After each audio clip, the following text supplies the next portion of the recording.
What is the meaning of life? It is perhaps the oldest and most profound question in the human lexicon. We have whispered it in moments of quiet awe, under a canopy of stars, and we have screamed it in moments of deep, agonizing despair. We approach this question as if it were a cosmic riddle, a sacred secret hidden somewhere in the universe, and if we could only find the right map, the right teacher, or the right sacred text, the answer would be revealed to us, and our lives would finally click into place. But what if this entire quest, this centuries-long search for a pre-packaged universal meaning, is fundamentally misguided? What if the universe is, and has always been, silent on the matter? And what if that silence is not a curse, but the greatest gift we could ever receive? Welcome to Existential Psychology Insights. I know this is a huge topic, and I want to thank you for having the courage to explore it with me. If you find value in these deep inquiries, I humbly ask that you consider subscribing to the channel. Your support allows these conversations to continue. Today, we are going to challenge the very premise of the search for meaning. We will explore a revolutionary and profoundly empowering idea, championed by the great psychiatrist and Holocaust survivor, Viktor Frankl. The idea is this: meaning is not something you find, it is something you create. You are not a detective searching for a clue, you are an artist staring at a blank canvas, and the responsibility for what gets painted on it is entirely your own. Our cultural conditioning often pushes us into the passive role of a seeker. We are taught to look for our purpose out there. We ask, what career path will give me meaning? What relationship will make my life feel complete? What belief system holds the ultimate truth?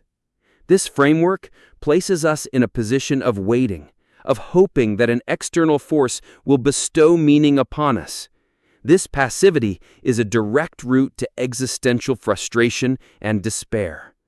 Because when the job doesn't provide the ultimate fulfillment we were promised, when the relationship doesn't magically solve our inner emptiness, when the ideology reveals its flaws, we are left feeling lost, disillusioned, and betrayed by a universe that failed to deliver on its implicit promise. Viktor Frankl, through his experiences in the Nazi concentration camps, witnessed humanity at its absolute extremes. He saw that the people most likely to survive were not necessarily the physically strongest, but those who held on to a sense of meaning, a purpose for their suffering.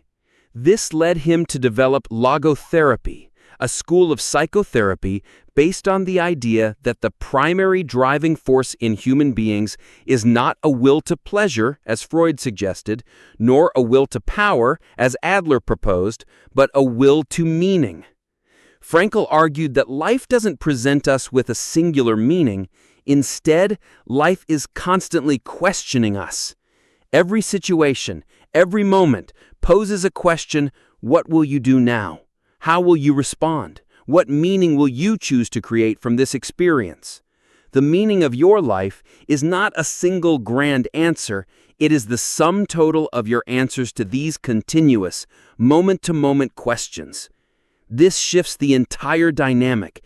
It moves us from the passive, waiting role of the seeker to the active, powerful, and responsible role of the creator.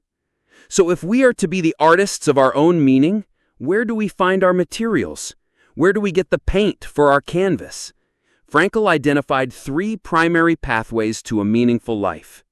These are not abstract theories. They are concrete avenues of human experience available to every one of us. The first path is through creative values, or what we give to the world. This is the path of creation and contribution. It's about finding meaning in a deed we do or a work we create. This doesn't have to mean painting a masterpiece or writing a great novel, although it certainly can. It can be the meaning a craftsman finds in building a beautiful piece of furniture. It's the meaning a teacher finds in nurturing the mind of a student. It's the meaning a parent finds in raising a child with love and integrity. It's the meaning found in building a business that solves a real problem, or in creating a garden, or in simply doing our daily work with a sense of excellence and purpose. When we contribute something to the world that is an expression of our unique skills and passions, we are actively creating meaning. The second path is through experiential values, or what we take from the world. This is the path of reception, of appreciation, of encounter. It is finding meaning by experiencing something or encountering someone.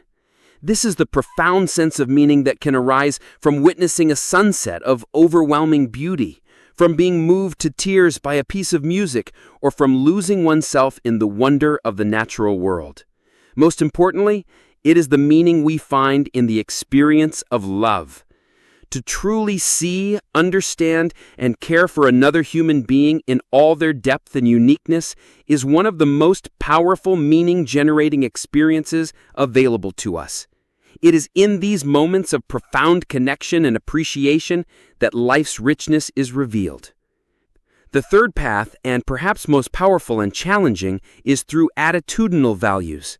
This is the meaning we can find in the attitude we take toward unavoidable suffering. Frankl, more than anyone, knew that there are aspects of life that we cannot change.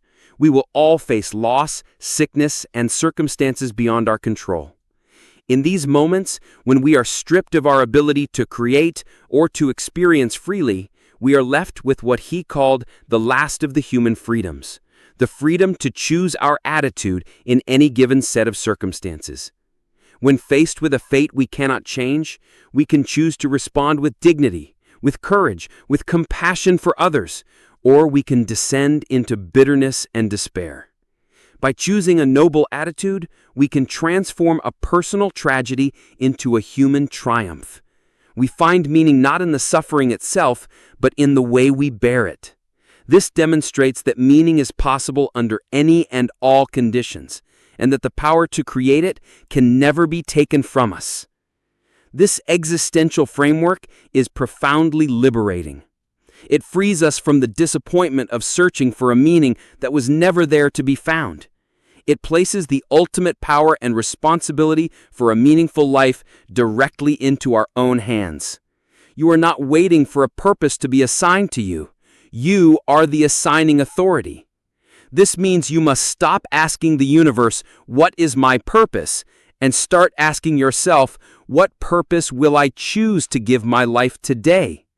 Look for opportunities to create, to contribute.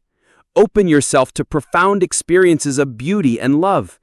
And when faced with hardship, remember that your ultimate freedom lies in the attitude you choose. Your life is a block of uncarved marble. The tools are in your hands. The world will not tell you what to sculpt.